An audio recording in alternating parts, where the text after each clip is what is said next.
Для каждого из нас Родина ассоциируется с чем-то своим, особенным. Для меня это гора Таратау. Также Родина немыслима без родного языка. Об этом будет стихотворение Хасана Туфана «Туган тел». Һәр галимнең, һәр шагыйрьнең сүзе җитсен иде һәрбер күңелгә. Җилләр, сулар тавышы шикелле үк үзләренең асыл телендә.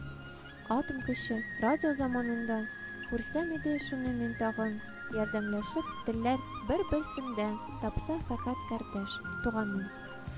Бу дөньяның төсен, ямен, зәвкен һәм аркылы ничек белдем мин? Бишектә үк мине өйрәтүчем, туган телем, син ул, син. Рәхмәт сиңа, рәхмәт тәрбиячем, һәр нәрсәнең асыл мәгънәсен син аңлаттың миңа, туган телем, син өйрәттең миңа һәммәсен.